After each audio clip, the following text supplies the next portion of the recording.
Hola, bienvenidos a Escucha Podcast. Yo soy Álvaro López y entrevisto a todos los seres humanos que han tenido el valor de escucharse y que con su historia pueden inspirarte a maximizar el potencial que hay dentro de ti. Si quieres ver el podcast, puedes encontrarlo en YouTube como escucha-mx o bien seguir escuchándolo en Spotify. Para más información sobre escucha, visita nuestro sitio web en www.escuchamx.com. Hoy entrevisté a Maitane Alonso, ginecóloga obstetra especializada en reproducción asistida. Definitivamente, una mujer que ha dedicado su vida a crear vida. Conversamos sobre maternidad, infertilidad, la pérdida gestacional, el deseo profundo de traer al mundo un ser humano y el reto emocional y técnico que esto supone. Con una formación sólida, Maitane es médico cirujano por la Universidad La Salle y es especialista en ginecología y obstetricia por la Universidad Nacional Autónoma de México.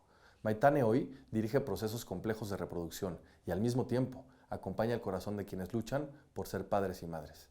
En esta conversación transparente y humana, habilitamos el espacio para hablar de esos temas que muchas veces se quedan en silencio. Los intentos que no funcionan, por qué cada vez hay más infertilidad, cómo sanar luego de una pérdida gestacional o cómo nutrir el cuerpo, la mente y la esperanza. Si quieres seguir sus proyectos y reflexiones, la puedes encontrar en Instagram como @maitane.alonso.dem o en @_c de la F_. Yo creo que las técnicas que estamos utilizando ahorita te dan la opción de hacer tu vida, planear tu vida como tú la quieras y no te reproduzcas porque tienes que reproducirte a esa edad o a ese momento, sino el punto es darte la opción de que tú puedas formar tu familia como te la imaginas en el momento que tú decidas y no en el momento que o tu esperma o tu ovario te está diciendo que te tienes que reproducir. Este podcast es presentado por OTV. En OTV Productions se especializan en transformar ideas en videos corporativos, publicitarios y comerciales de alta calidad. Su enfoque está en crear estrategias audiovisuales que capturen la verdadera esencia de cada empresa. Y lo mejor de todo, están tan seguros de la calidad de su trabajo que garantizan al 100% la satisfacción del cliente. Si el video no resulta ser como lo imaginaste, te devuelven tu dinero sin preguntas ni trucos. Si necesitas cualquier contenido audiovisual para tu empresa, contáctalos en www.otv.com.mx. Este podcast es presentado por Público. Público es una compañía mexicana con 7 años en el mercado que se dedica a operar y desarrollar espacios de trabajo en la Ciudad de México. Si estás interesado en tener las mejores oficinas para tu equipo en términos de espacio, diseño y tecnología, visita publi.co.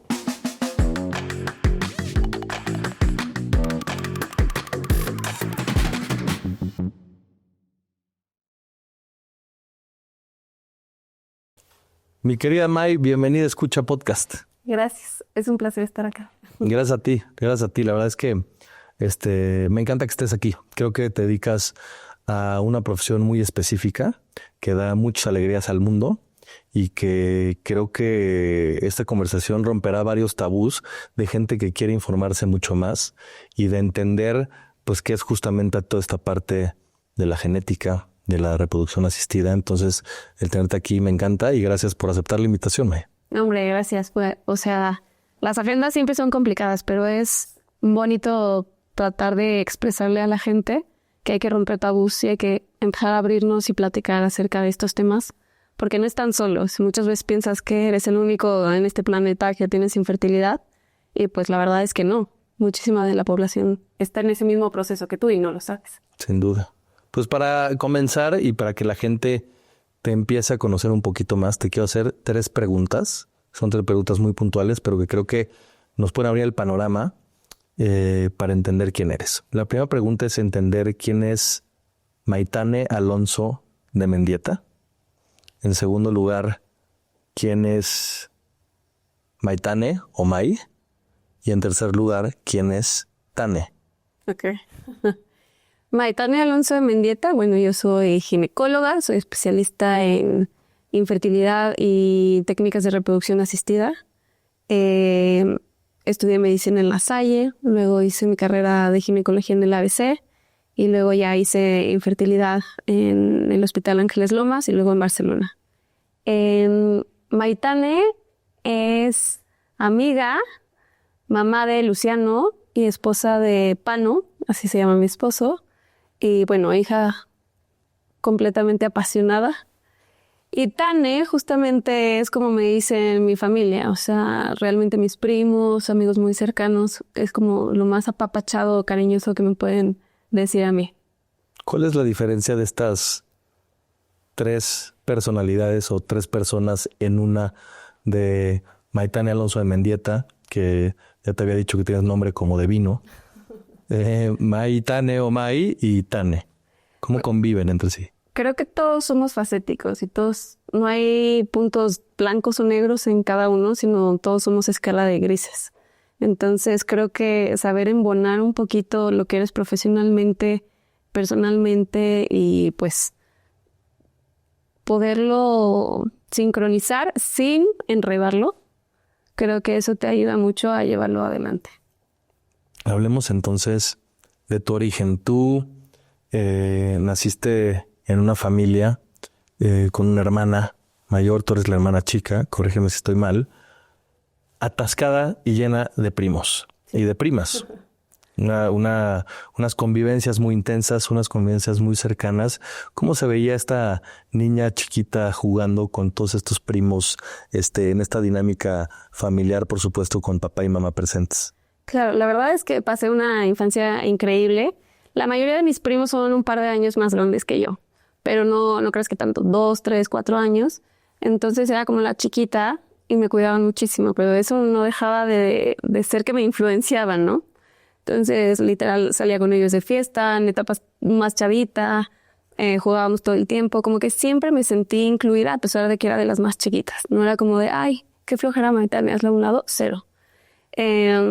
Mis papás siempre han sido, íbamos en un club cuando éramos chiquitos y era de todos los domingos ir a comer con la familia y así. Entonces creo que algo muy, muy, muy bonito es que no solo mi familia nuclear es muy unida, sino que también como mis primos, que sean primeros, segundos o terceros, para mí son mis primos hermanos, ¿no? Entonces eso me ha ayudado mucho toda la vida. Más de 25 primos, ¿no? Sí. No, es una locura, una familia muy grande. Exactamente. Sí. Cuéntame, ¿eres amante a los animales desde muy chiquita? Sí. Tienes una gran pasión y en algún momento quisiste estudiar como veterinaria. Ajá. Tu papá intentó ser veterinario, pero por ciertos temas que deparó la vida no pudo ejercer. Pero ese fue tu primer acercamiento con la medicina o este mundo. ¿Cómo fue que evolucionó esta parte de ver a tu papá a lo mejor queriendo ejercer tu veterinaria y que él no haya podido? ¿Cómo influenció en tuya tomar luego la decisión de estudiar medicina? Mira, realmente yo toda mi vida quería ser veterinaria. O sea, yo decía, mi amor por los animales son lo máximo. Pero los amo tanto que no me gusta verlos sufrir. Entonces sé que muchas veces un animalito, por ejemplo un perrito, a veces está sufriendo mucho y hacemos un poco la eutanasia, que decidimos justamente dormirlos o así. Desde mi perspectiva estoy muy a favor, pero yo hacerlo, soy demasiado empática. O sea, realmente no siento el dolor de los animalitos. Entonces, mi papá justo estudió veterinaria, pero no ejerció, se dedicó a otras cuestiones, es empresario. Y en el momento que mi papá siempre me decía, mi veterinaria o así. A los 11 años me operan de apendicitis. Ok. Y ahí es cuando dije, ¿para qué voy a sufrir con los animalitos si puedo tratar a personas?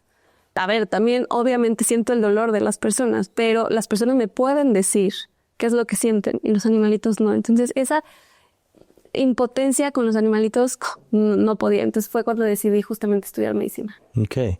Eres una persona muy literal con una gran capacidad de aprenderte datos o conversaciones de memoria.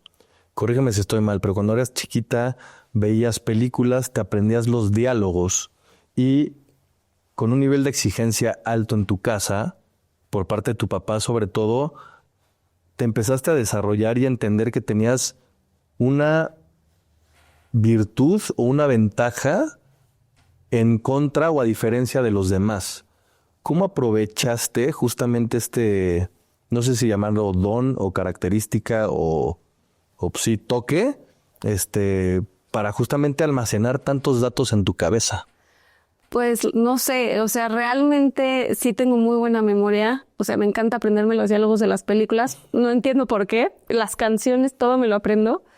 Pero no entiendo cómo he podido trasladar esto y hacerlo parte de mí. O sea, no sé de dónde surgió o cómo apareció. Realmente creo que es algo, no sé si innato o aprendido, pero sí, en toda la vida me ha encantado aprenderme todo, repetirlo. Soy obsesiva. Ok. Todo lo que platicamos, yo me quedo pensándolo y lo analizo 50 veces. Entonces, sí. Yo creo que los doctores tienen mucho de obsesivos para dedicarse a lo que se dedican, independientemente de la rama o de la disciplina dentro de la medicina. Ahora, hoy me lo hablas con mucha naturalidad, pero tú decidiste estudiar medicina y empezaste con el propedéutico. ¿Cómo fue esta revolución de emociones de decir, es demasiado para mí, no quiero, me salgo? Sí, a ver, acostumbrado a que estás chavito. Todo el mundo tenemos que saber qué vamos a hacer el resto de nuestra vida a los 17, 18 años, ¿no? Entro al propedéutico y me doy cuenta la carga laboral y la carga emocional que necesitas tener justamente para hacer medicina. Hago el propedéutico y ya justamente al final les dije, no, o sea, esto, qué flojera. O sea, es mucha chamba, es mucho estrés. Yo quiero vivir relajada, no quiero vivir estresada. Me salgo y me voy a nutrición. Estuve una semana, literal 5 días en nutrición. Y dije, ¿cómo? O sea, no me gusta la mitad de la comida. ¿Cómo por qué voy a decirle a la gente que coma bien? Entonces ahí fue cuando dije, realmente lo que me gusta es medicina. Y me regresé justamente a acabar medicina. ¿Cómo se vio este punto de quiebre de... que es complejo, ¿no? Porque el dedicarte a ser doctora te implicó una decisión de vida en donde eso se vuelve muchas veces tu prioridad por el tipo de profesión que tienes. Tomas la decisión de dedicarte a otra cosa que es nutrición y te das cuenta de decir, oye, no, aquí sabes que no es.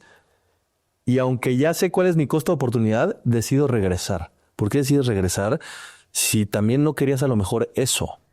Porque realmente es lo que me gusta, me apasiona. Me gusta leer la medicina, me gusta saber la fisiología del cuerpo humano. O sea, realmente a mí nadie me hizo Inception. O sea, no tengo familiares médicos cercanos como para decir, ay, voy a ser como mi papá o como mi abuelito o así. No, realmente desde la prepa y desde secundaria me encantaba biología. O sea, era lo que más me gustaba leer. Entonces, en el momento que empiezo a leer acerca de nutrición, del aceite de oliva y cosas así, dije, ¿cómo? O sea, no voy a dedicar el resto de mi vida leyendo solo de alimentos, o sea, porque no es mi pasión.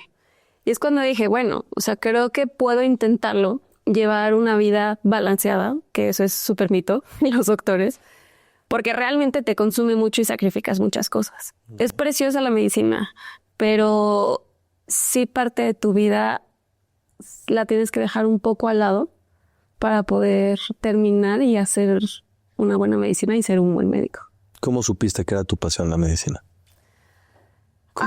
Amo platicar con los pacientes, conecto mucho con ellos, a veces para bien y a veces para mal. Pero eso es a posterior. Sí. No tienes pacientes cuando vas en primer semestre. Rotas a veces con ciertos doctores, cosas así, y ahí pues empiezas a ver la interacción entre el doctor. No mi interacción, sino la interacción de los otros doctores con los pacientes. ¿Te gustaba lo que veías de cómo se manejaban este tipo de conversaciones? Sí. Que a ver, me encanta la medicina en cierto porcentaje. O sea, yo realmente no puedo ver personas de edad avanzada o enfermos de cáncer porque realmente empatizo demasiado con ellos y me afecta. Sí, mucho. Mucho. ¿Por qué decides estudiar lo que estudiaste? Es decir, para mí, tú ayudas a otros a crear vida. Pero a lo mejor para ti se define de manera diferente. May, ¿a qué te dedicas? A darles oportunidades a las parejas o a los pacientes. Darles opciones. No, nadie ha decidido tener problemas para poder embarazarse. Todo el mundo, simplemente por estar aquí, por vivir, pensamos que es parte de nosotros, que no voy a tener problemas para embarazarme. ¿Cómo? O sea, el ser humano está diseñado para embarazarse. En ese punto donde nos estamos embarazando más grandes, empieza a haber más infertilidad. te das cuenta que no es una capacidad que vas a tener toda la vida. Es una pequeña ventana de oportunidad que podemos tener y no todos lo tienen. Entonces, yo no sé si es crear vida, pero es darle oportunidad a esas personas con esta enfermedad, porque infertilidad es una enfermedad. Es una enfermedad. Es una enfermedad. ¿Qué? ¿Y por qué decidiste estudiar infertilidad? ¿Por qué meterte a este rubro? ¿Había algo que te llamó la atención y por eso no fuiste fisio o gastro como tu esposo o no sé? Yo siempre pensé que iba a ser genetista. Amo los Genetista, ok. amo cómo lo reproducimos, todo eso. Pero en el momento que haces el internado, me empezó a encantar la parte quirúrgica. Las manos, poder cortar, suturar, me volvió loca. Entonces estaba entre ginecología y cirugía. Decidí ginecología porque tiene dos partes muy marcadas. Toda la teoría, justamente como de obstetricia, que es como de medicina interna, cómo evoluciona el cuerpo, cómo un cuerpo está diseñado a cambiar para producir vida, que es la paciente embarazada. Y aparte tienes la parte quirúrgica. Entonces se me hace multifacético ginecología y ahí fue cuando dije, me voy a gineco.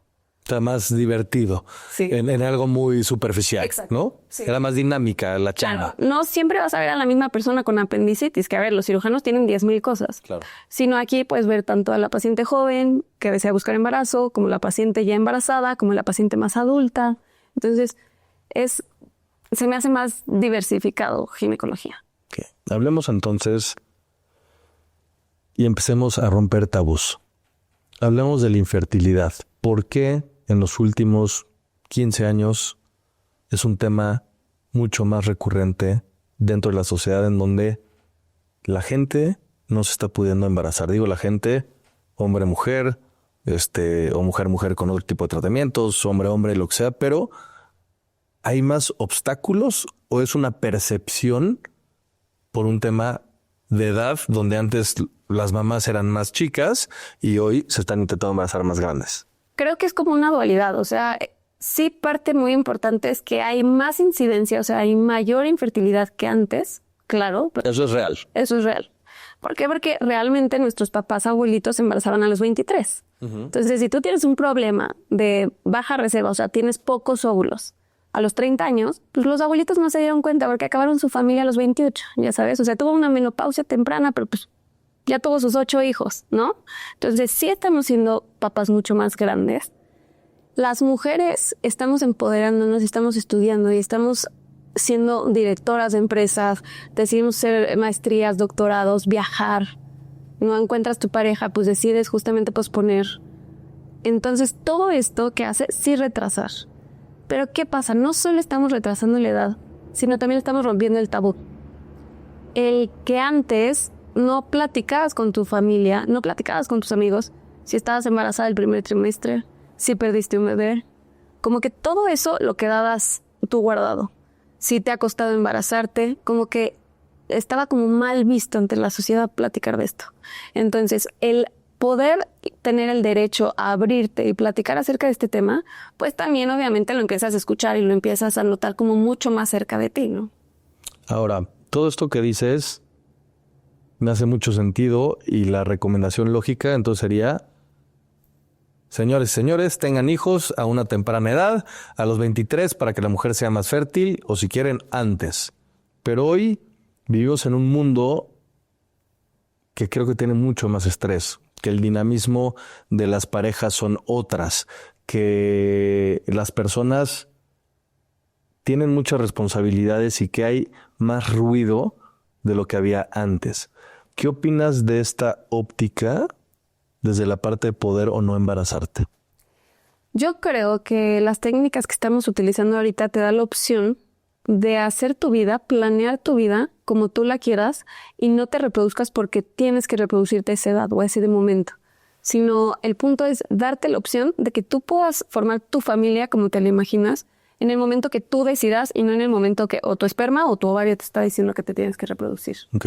Entonces ahí estamos hablando de una planeación mucho más responsable en donde ya tendría que optar por congelar óvulos, que es una opción para que el óvulo se quede con esa edad genética y entonces a la edad que tú quieras, preferentemente antes de los 43, me voy a corrígeme por favor todo si estoy mal porque no soy experto, pero antes de esa edad se pueda tener una gestación exitosa y haya vida. Exacto. ¿Correcto? O sea, planear es como comprar un seguro.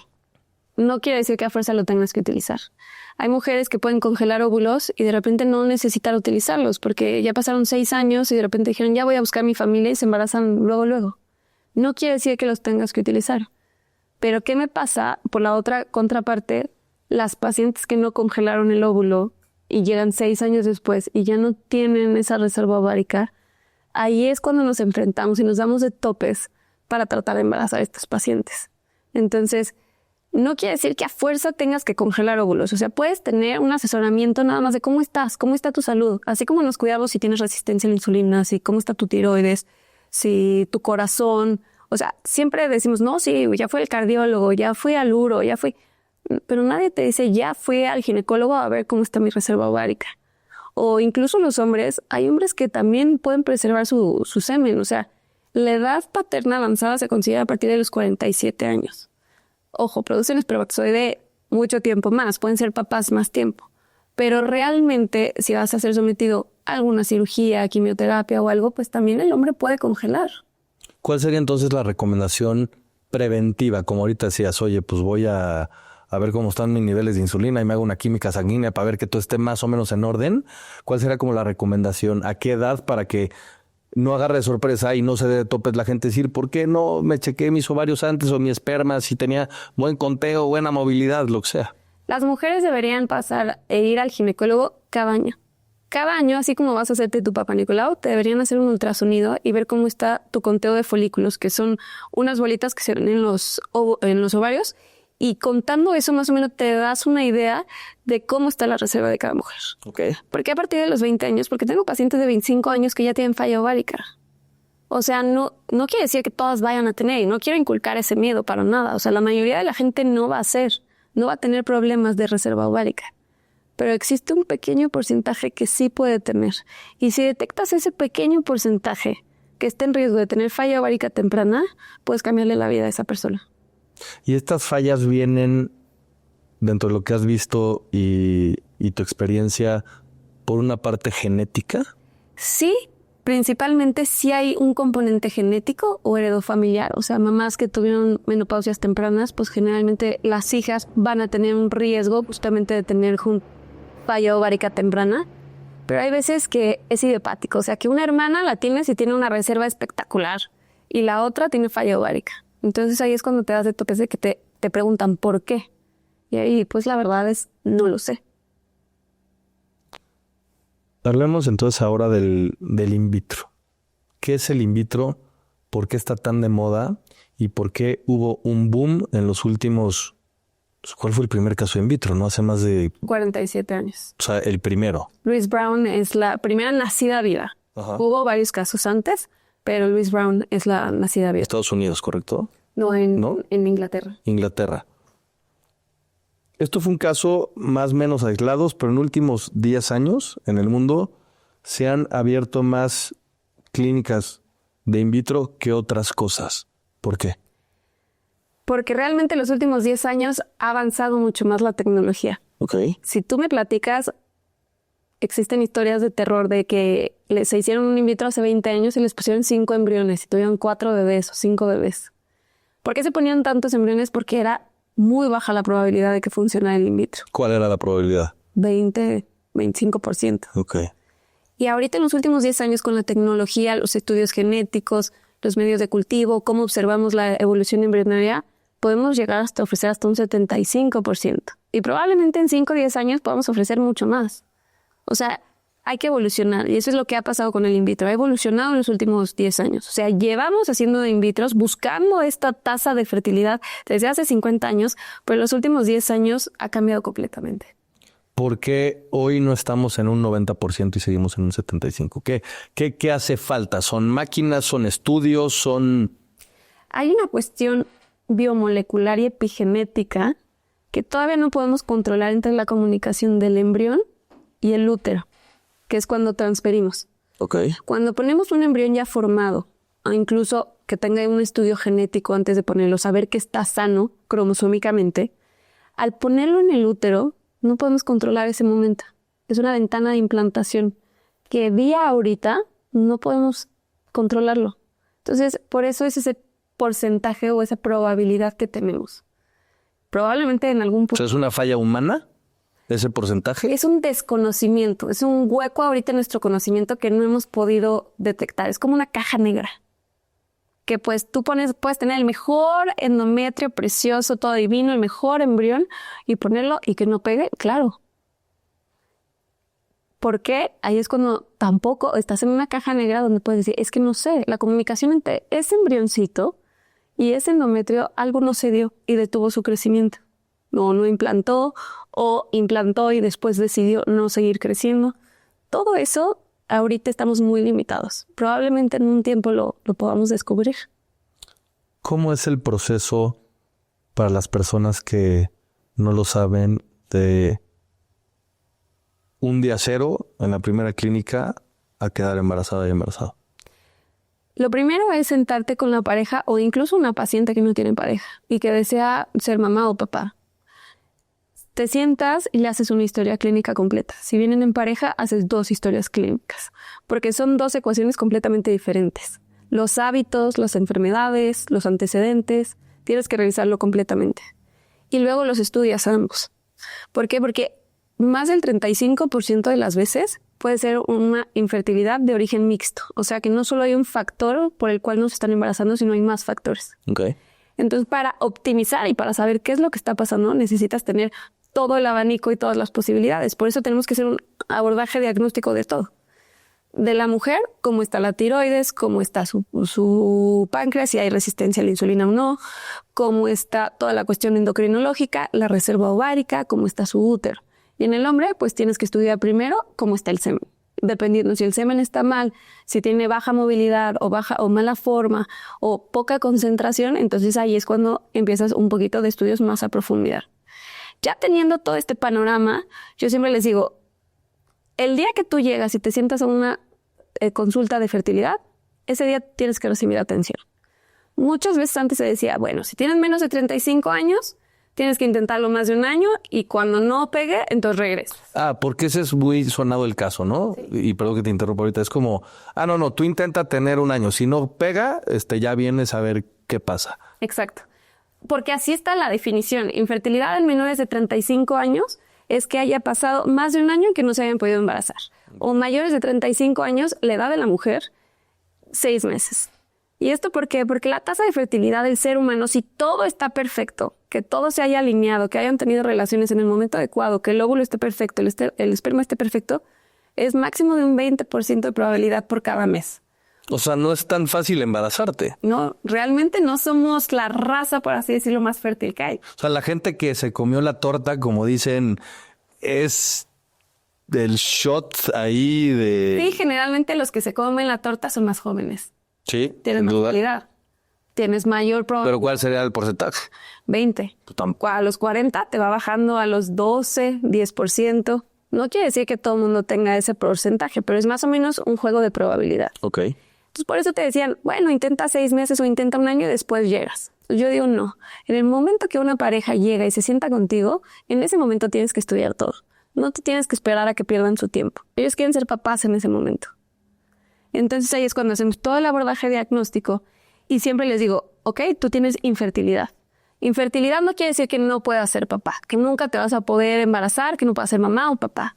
Infertilidad quiere decir que nos está costando poderte embarazar. Hay que ponerle un apellido y el apellido es la causa. Si es una causa de los ovarios que tienen pobre reserva, si es de las trompas, si es el esperma, ya teniendo un apellido, entonces ya puedes tener un plan de ataque, por así decirlo. Hay pacientes que realmente luego solo tienen las trompas tapadas, que por eso se creó el in vitro, para justo esos pacientes. Pacientes con trompas tapadas, que es literal el popote que va del útero hacia los ovarios, está ocluido y entonces el esperma es imposible que llegue al óvulo. Ahí es cuando se crea el in vitro. Entonces, nosotros agarramos un óvulo, lo juntamos con el espermatozoide, formamos embrión y luego lo ponemos dentro de la cavidad uterina.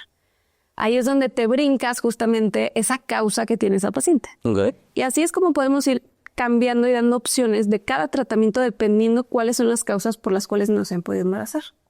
Antes decías que se podían implantar 4 embriones, 5 embriones, y ahora no sé si es una ley o no, pero ya no se permite implantar a lo mejor más de 2 o inclusive ir 1 por 1. ¿Por qué? Ahorita se considera algo antiético o prohibido poner 3 o más, por los riesgos que vamos a condicionar de un embarazo gemelar. El principio de un médico es no hacer maleficencia a tus pacientes. Ok. Independientemente de que la infertilidad sí es una enfermedad, no quieres poner en riesgo a la mujer. ¿A qué me refiero? Un embarazo gemelar es alto riesgo, simplemente porque vienen 2 bebés, porque te genera más riesgo de enfermedades hipertensivas del embarazo, diabetes gestacional, o que los bebés nazcan antes de tiempo, ¿no? Entonces, condicionar a un riesgo a una mujer que esté en un proceso, se podría decir electivo, no es que la mujer quiera estar en ese proceso de infertilidad, pero no es algo de vida o muerte, no podemos condicionar ese riesgo a las pacientes. Entonces, todas las guías europeas, americanas, mexicanas, ¿qué te recomiendan transferir de 1 en 1? A veces hay pacientes que te dicen, a ver, yo quiero 2, mi deseo es tener gemelos. Claro, ahí está la autonomía del paciente. Tú le dices, ok, un embarazo gemelar médicamente es de mayor riesgo, pero también la autonomía de la paciente de si quiere 2, lo puedes poner 2 perfectamente. Deslindándose ustedes totalmente de una parte legal. Claro, o sea, los pacientes firman el consentimiento y ellos ponen y te dicen qué número quieren. Si te ponen 3, le dices, no hay manera, ni legal ni nada que te pueda poner 3. Si te firman 2, les puedes poner 2. May, te dedicas a una de las profesiones más bonitas del mundo, a mi parecer. El decirle a una pareja que ha tenido pérdidas gestacionales o que no se ha podido embarazar y darles esta luz o esta esperanza, me parece que es lo más bonito.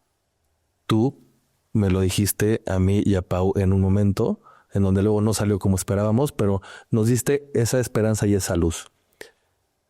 Pero también tienes la contraparte, que es decir, no pegó, ya lo intentamos 1, 2 o 3 veces y no funcionó, o perdí el bebé a mitad de embarazo.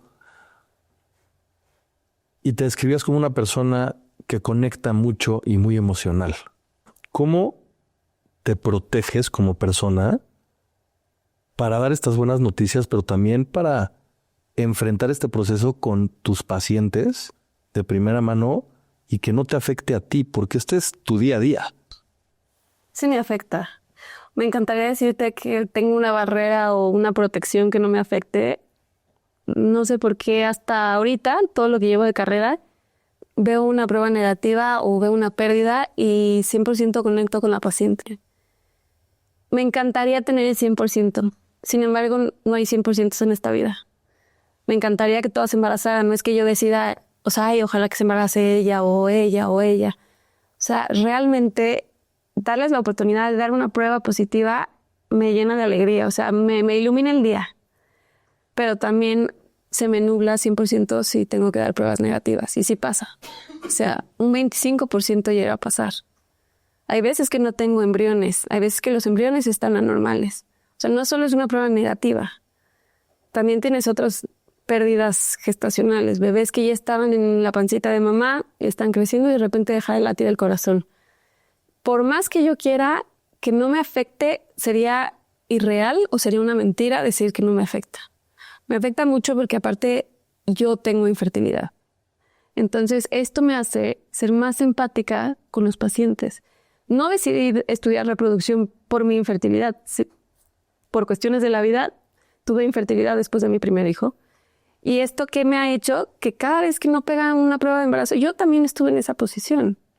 A mí también me han transferido, a mí también he tenido pruebas negativas, he tenido pérdidas. Entonces, que ya lo haya vivido en carne propia, siento que me hace un poquito más empática con mis pacientes.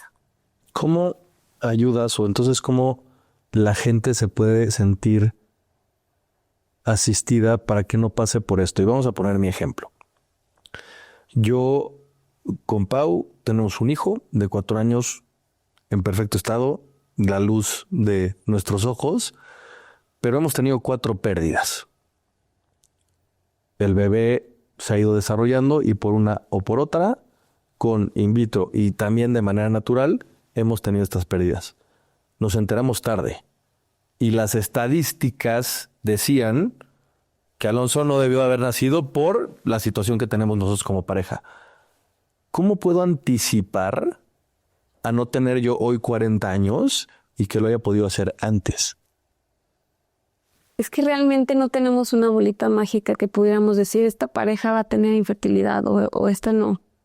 ¿Por qué? Porque por lo mismo que tú dices, por estadística tú dirías esa pareja nunca se va a poder embarazar, pero jamás le puedes decir tú nunca te vas a poder embarazar. Probabilidades pueden ser bajas, pero cualquiera se puede llegar a embarazar, ¿no? Entonces, podemos diagnosticar o podemos hacer screenings o tamizajes para ver cómo están las condiciones de los pacientes, pero también existe un gran enemigo que es la infertilidad inexplicable, que puede que todo esté perfecto, toda la vida le hayas dicho todo está increíble, pero no te puedes embarazar.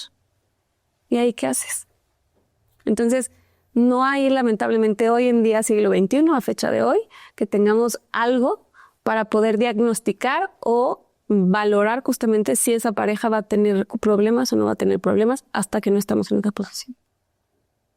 ¿Qué papel para ti y dentro de tu experiencia, viendo tantos casos a diario, viéndote a ti misma, ¿no? Como un caso, perdón que lo diga así, pero un caso de estudio, ¿no? Donde está bien bonito, y perdón que te lo diga así, pero tú estás al servicio de los demás dando algo y tú te estás viendo también dentro de tu cuerpo y tu experiencia lo que la gente puede llegar a vivir, que eso pues genera una conexión muy importante. La pregunta es, ¿hay espacio y cabida para la fe en estos procesos? Porque estamos hablando de ciencia pura y dura. Yo creo que lo más humano siempre es tener esperanza. Y eso siempre es lo que te va a mantener vivo. Vamos evolucionando, la medicina va evolucionando, el in vitro va a evolucionar. Ahorita tenemos mejores incubadoras que las que teníamos ayer. Tenemos estudios genéticos que no teníamos hace 10 años. Tenemos ahora estudios que te pueden detectar más de 2000 genes para ver la compatibilidad entre parejas o no. Creo que esto te va a dar la evolución y las herramientas para que eventualmente las parejas tengan esta posibilidad que probablemente hoy en día no tenemos al 100%. Hace 50 años, los abuelitos o los tíos que se quedaron sin hijos no tenían esta posibilidad. Hoy en día les damos un 75% de posibilidad, dependiendo, obviamente, calidad embrionaria y todo esto. Pero yo creo que estamos destinados a seguir evolucionando y seguir brindando diferentes opciones y posibilidades para cada quien. ¿Qué opinas entonces de esta ciclicidad? Porque hay gente que está muy a favor de estas nuevas herramientas, bueno, nuevas, en los últimos 50 años, 47, y hay gente que está muy en contra, ¿no? En donde estamos, seguramente te lo han dicho, jugando a ser Dios, en donde, ¿por qué el Frankenstein, no? Como toda esta parte. ¿Qué pasa entonces con la biología o el proceso natural justamente de la gestación? ¿No? O sea, si no puedes tener, pues ya no pudiste tener y era un plan divino de Dios y era tu otro camino. Exactamente, ¿no? O sea, ¿qué pasa con esta dualidad dentro de estas conversaciones? Fíjate que mucha gente me lo dijo, incluso familia. Sí, me imagino. O sea, al principio es darte un poco de topes contra la pared. Pero a ver, así como te digo, la infertilidad es una enfermedad. Es lo mismo que tratarte la diabetes. A ver, si Dios quiere que tengas diabetes y que te mueras por la diabetes, pues no te controles, ¿no?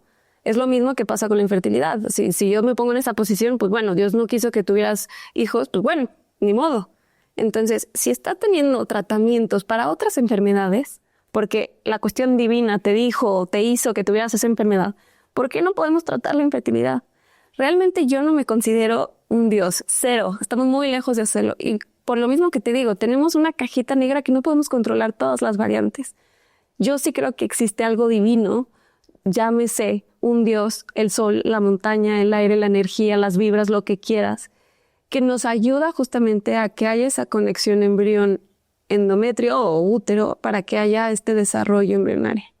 Y eso que hace, nos hace recordar que somos simples mortales, que no podemos controlar todos los escenarios, que nos encantaría, claro.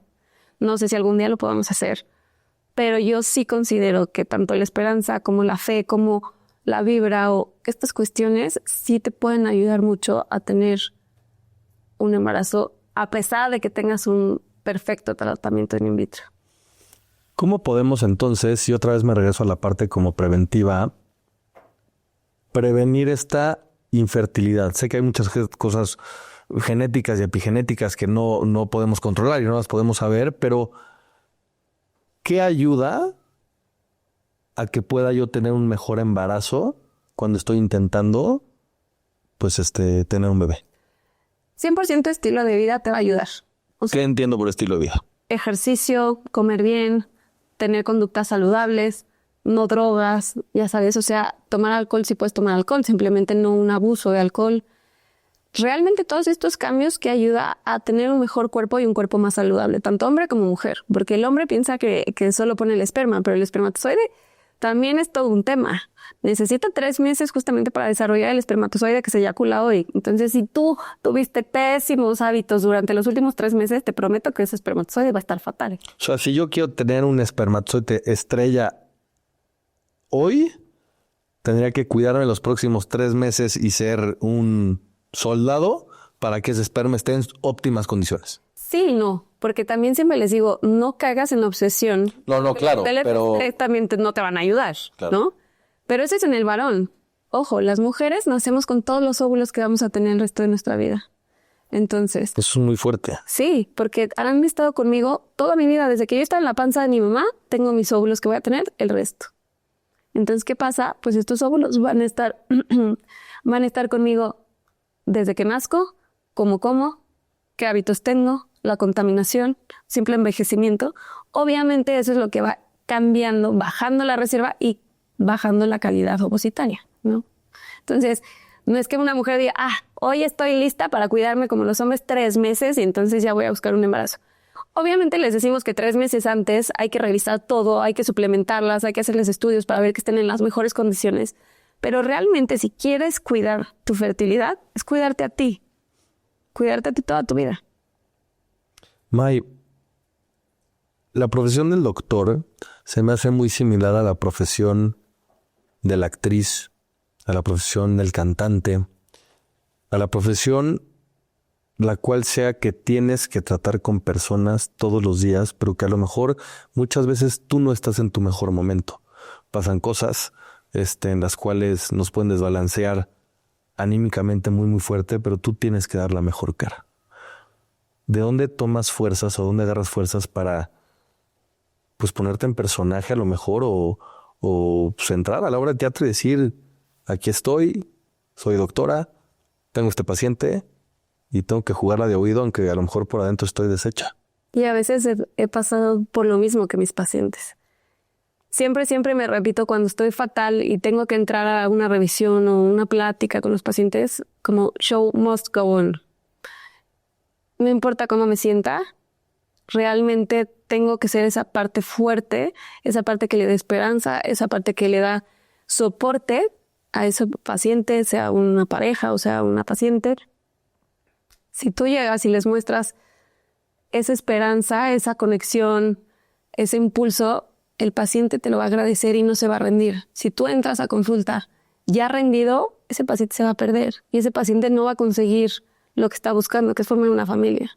Entonces tú tienes que llegar y darle esa seguridad, impulsar, aunque estés que te cargue la fregada. Pero ese es el deber ser y está perfecto y suena muy bien en papel como me lo platicas. Pero la realidad es otra. O sea, ¿qué herramientas tienes para que no entres derrotada cuando estás derrotada? Voy a la psicóloga. Okay. 100%. O sea, yo tomo terapia, voy a la psicóloga, al psiquiatra, hago ejercicio, hago yoga. Y simplemente lo que más me ayuda es, aunque sea buena o mala noticia, respirar antes de entrar con los pacientes. Dedicarle un ratito antes a revisar su expediente, ver que no me falte nada, personalizar. Y ahora sí que tomar aire y pues continuar. ¿Cuál crees que es tu magia para tener como este temple? Y otra vez lo vuelvo a decir en primera persona. Cuando tú nos diste la mejor noticia, tuviste ese temple, esta calma, esta pausa para comunicar. pero cuando nos diste la peor, también la tuviste. ¿Esto se aprende? ¿Esto se trae? ¿Lo practicas independientemente de respirar? Pues realmente no es que lo practiques, pero lo vas viviendo poco a poco. Y yo me pongo en el lugar del paciente y digo, ¿cómo me gustaría a mí recibir la buena noticia o la mala noticia? ¿Te has equivocado? Sí, claro. Pensar que nunca nadie se ha equivocado, estás destinado a fracasar. Me he equivocado muchas veces. ¿Cómo?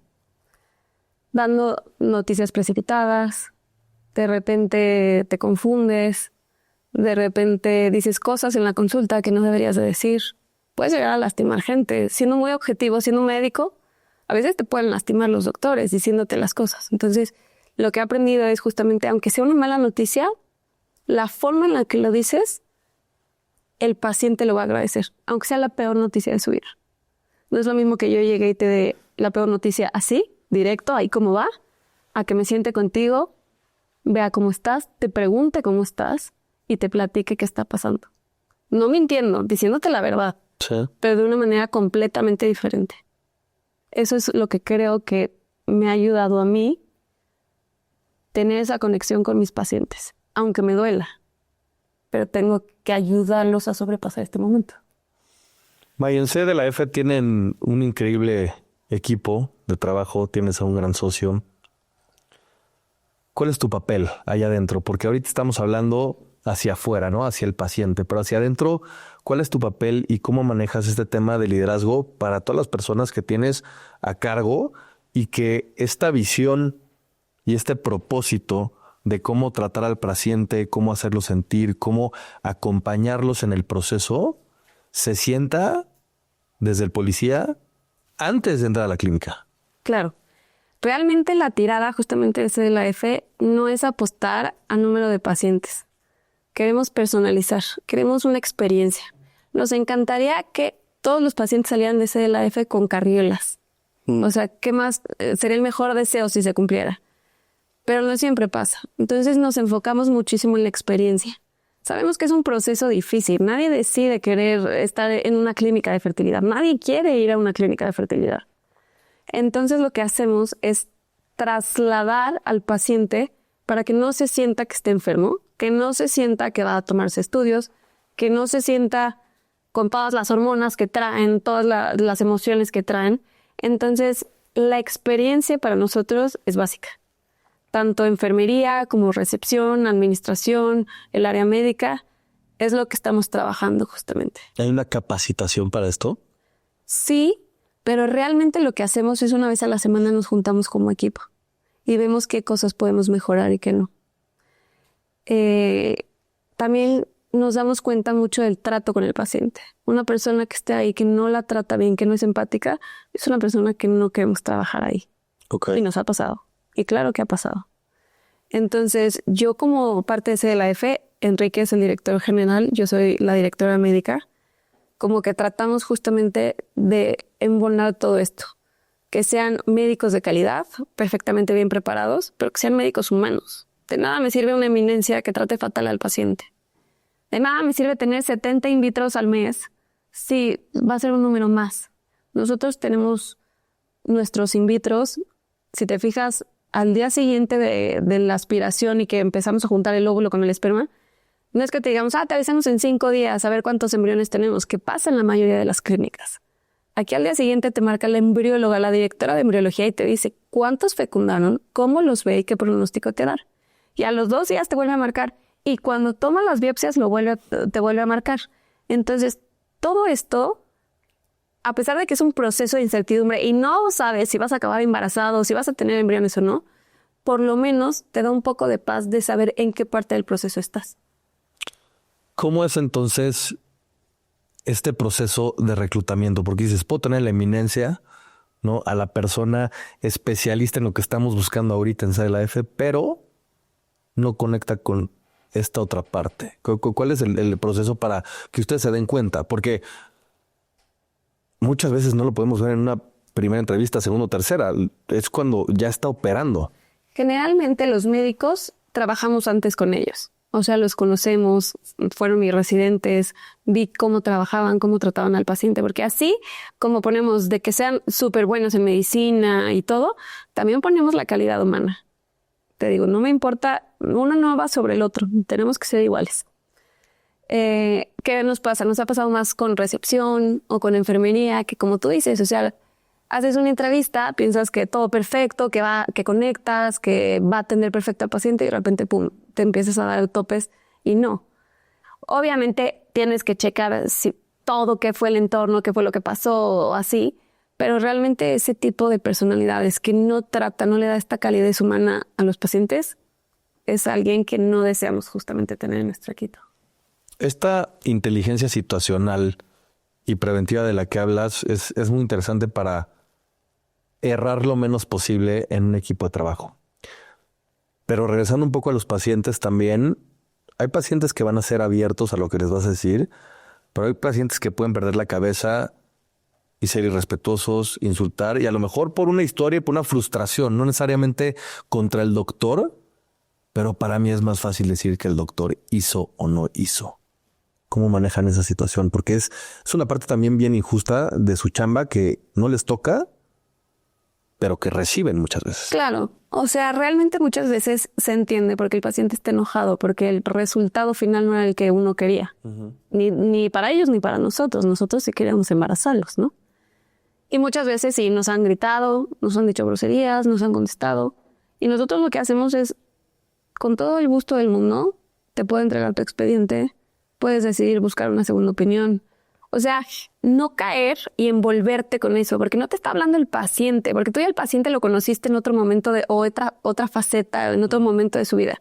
Está hablando el enojo y la desilusión. El paciente tiene todas sus esperanzas en salir de ahí embarazado. No, el paciente tiene todas sus esperanzas en ti. Exacto. Es muy diferente. Qué responsabilidad. Sí, y a veces fallamos. Y me encantaría, te digo, embarazar a todas. A veces no se puede. Y a veces es momento de decir, ¿sabes qué? Cambio de manos, ¿sabes qué?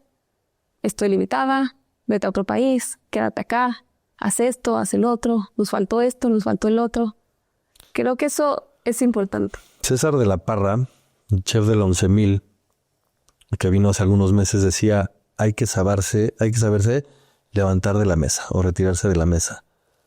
¿Cómo sabes cuando un caso ya no está dentro de tus posibilidades para que el ego y el word of mouth no te afecte? El ego del doctor es duro, ¿no? Sí, muy. Vive con él. Eso es parte de ser doctor. Se necesita mucho ego para lo que hemos platicado hasta ahorita. ¿Cómo sabes decir, creo que ya no es para mí este caso? Pues también lees un poco al paciente. Ves las oportunidades que te da el paciente o no. Hay veces que primera transferencia fue fallida y el paciente ya se fue a otra clínica. Ya sabes. Y hay veces que puede hacer 2, 3 in vitros contigo mismo. Tú lo vas a leer un poco a través de cómo es tu conexión con el paciente. Hay pacientes que desde la primera consulta puedes leer que dices no va a regresar.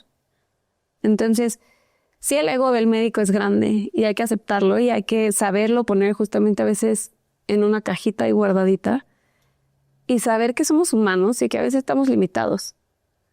Entonces, no es fácil, déjame decirte, pero sí me ha pasado y sí lo he hecho. Y es cuando más humana te sientes y más contenta salgo, independientemente de saber y decir, sabes que no pude, vamos a hacer otro plan, pero realmente le estoy ofreciendo al paciente la verdad. Cuando yo ya no sé qué hacer, pues es cuando se lo aceptas al paciente y le das la oportunidad de que busque otra cosa o que haga otra cosa, el paciente se vuelve tu prioridad y no tu ego. El paciente se vuelve tu prioridad y no tu ego. Cuando nos conocimos por primera vez o unas primeras veces, yo te pregunté de por qué deberíamos de hacer contigo y no con alguien más. ¿Por qué son una de las mejores clínicas del país hoy? ¿Qué los hace diferentes? ¿Cuál es tu diferenciador en la parte clínica y en la parte humana? En la parte clínica, realmente, como siempre les digo, el corazón de la clínica es el laboratorio. La tecnología del laboratorio, el capital humano que tenemos en el laboratorio es de primer mundo. O sea, realmente combinamos los mejores mundos de Estados Unidos, de Europa, para traerlos a México. Que el mexicano pueda acceder a esto. Sin tenerse, antes se tenía que ir a Estados Unidos a fuerza, o a España, o así, para tener acceso a estos tratamientos. Ahorita eso lo trajimos a México. Entonces, en la parte clínica, te puedo decir que el corazón no soy yo, no es Enrique, es el laboratorio. Y la parte de calidad humana, sí somos Enrique y yo.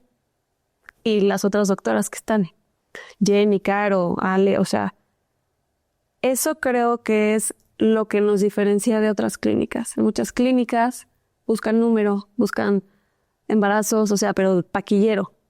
Nosotros buscamos que realmente sea una experiencia, si no agradable porque es un proceso difícil, pues por lo menos que te deje un buen sabor de boca independientemente del resultado. Entonces sí creo que la parte de calidad humana lo hacemos mucho los médicos y el equipo, el resto de los equipos, enfermería y recepción, administración.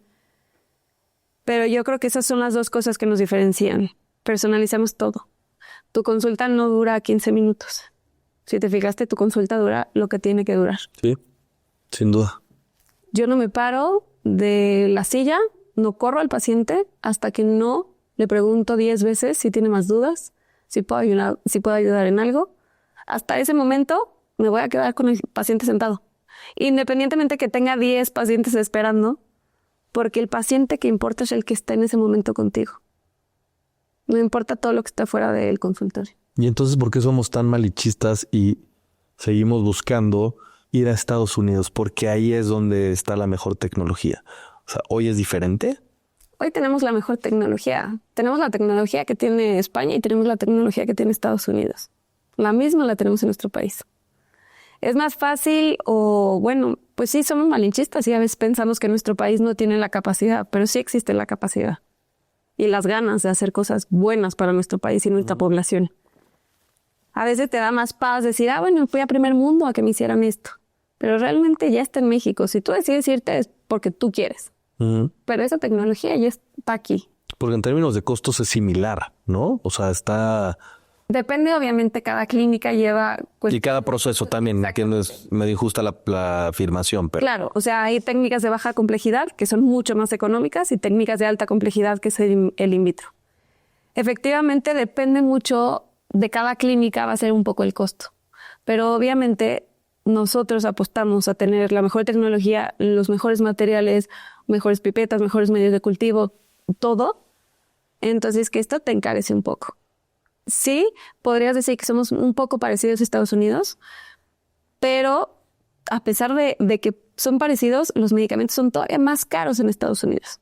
Entonces eso tenemos pacientes americanos que vienen a tratarse en CLF, claro, muchísimos. Con lo que me has platicado, la gente podría pensar que eres una doctora 24/7.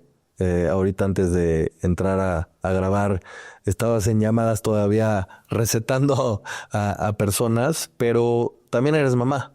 Sí. ¿Cómo se ve la vida de una doctora dedicándose a esto con toda la pasión con lo que nos platicas, también viendo y conviviendo con su hijo y con su esposo en, pues no sé si after hours, pero en estos momentos que también son importantes para ti en tu día? ¿Cómo equilibras? He luchado mucho. Al principio me costó, no te voy a mentir. Mi hijo tiene 4 años y medio. Y al principio yo pensaba que era como una mamá ausente. Independientemente que todos los días en la mañana lo preparo para la escuela, siempre voy a comer a la casa, siempre estoy pendiente de si tiene clase de natación o si tiene terapia de lenguaje, cosas así. Pero de repente empecé a darme cuenta que no es la cantidad de tiempo que invierto con él, sino la calidad del tiempo. Realmente me pasa que cuando estoy con él, estoy con él. Al principio estaba con él, pero contestando todo, arreglando el mundo.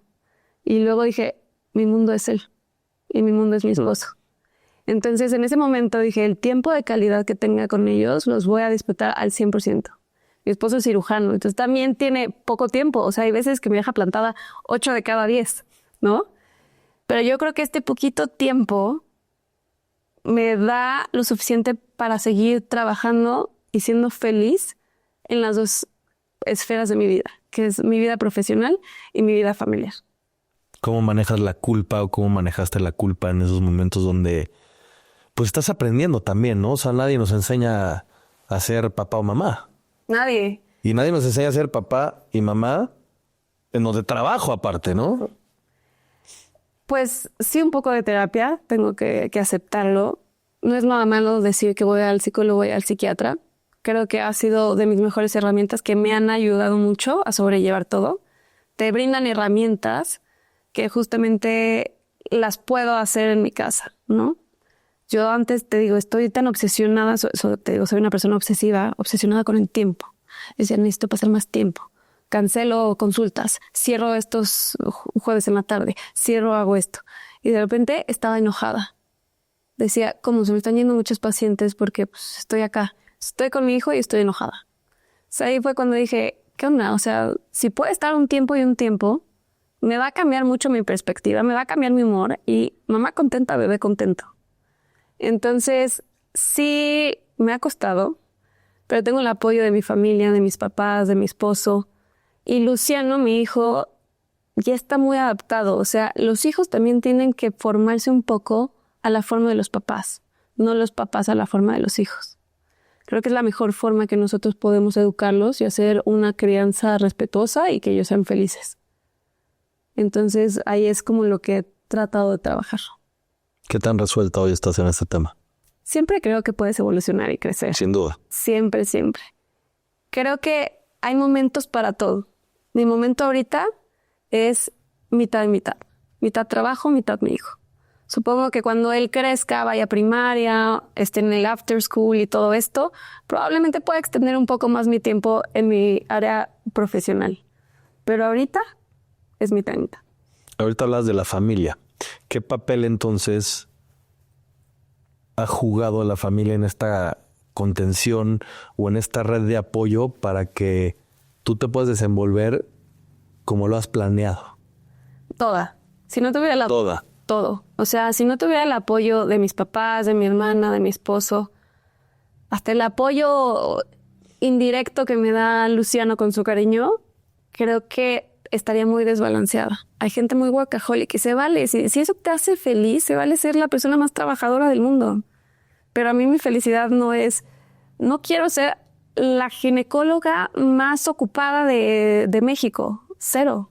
Quiero ser la ginecóloga que ve a sus pacientes, que las personaliza, que está feliz dando la consulta cuando está con ellos y que también está feliz cuando disfruta el tiempo con su familia.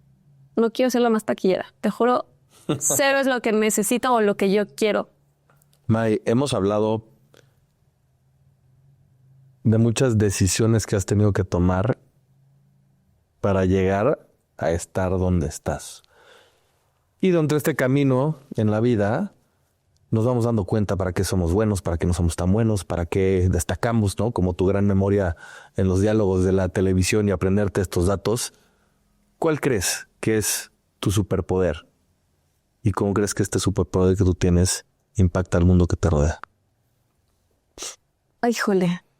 Es que si lo tuviera que definir, mi superpoder es la esperanza que tengo. Soy la persona con más esperanza.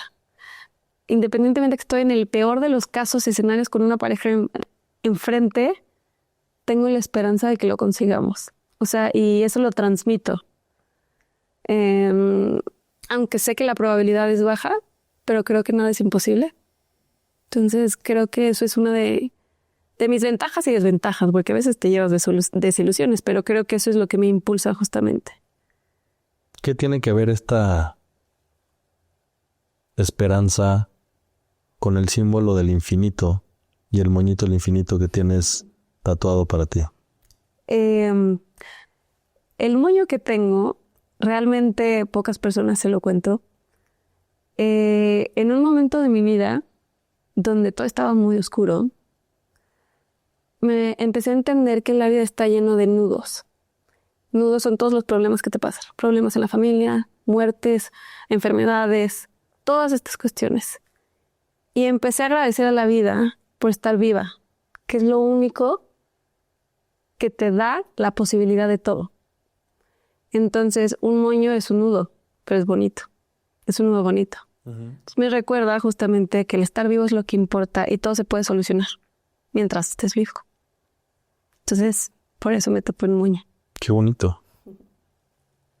Tenemos en el podcast, May, una dinámica en la cual le pedimos a nuestros invitados que nos compartan algún miedo, algún tema que traigan, que quieran sacar o que quieran romper, alguna creencia limitante o algo que estén cargando que se quieran deshacer para luego simbólicamente darles esta flecha y que apunten justo este miedo o esto que acabamos de platicar para después romperla con la garganta, que es la parte más vulnerable de nuestro cuerpo. Si nos tuvieras que compartir este miedo o esto que te está estorbando o esto que no estás orgullosa, ¿qué sería? ¿Y qué quisieras romper hoy? El miedo a estar lejos de mi familia. El miedo a perderlos. Creo que es un miedo que la mayoría tenemos.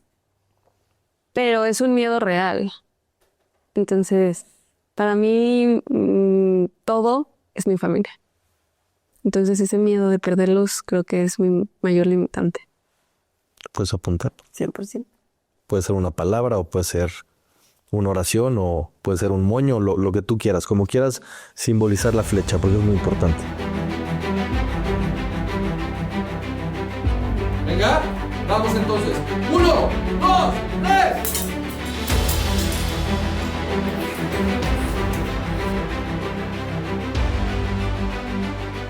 May, ha sido padrísimo conocerte un poco más, entender cuál es tu óptica sobre todo esto que haces, sobre tu propósito de vida, sobre cómo tu profesión y el estar al servicio de los demás desde tu práctica impacta directamente, y lo digo de primera mano. Gracias por mostrarte así, gracias por platicar también de estos tabús, que lo que hablábamos antes, creo que es importante que la gente se entere mucho más. Y sobre todo gracias por tu claridad. Creo que de una manera muy simple, con lo complejo que es este mundo, dejas conceptos claros en donde creo que a muchísima gente va a resonar para que pueda tomar decisiones independientemente de los nudos que estén sobrellevando en su vida. Entonces, gracias por estar aquí. Este siempre es tu espacio y gracias por la escucha y por tu presencia. No, gracias por invitarme. La verdad es que fue un momento muy bonito.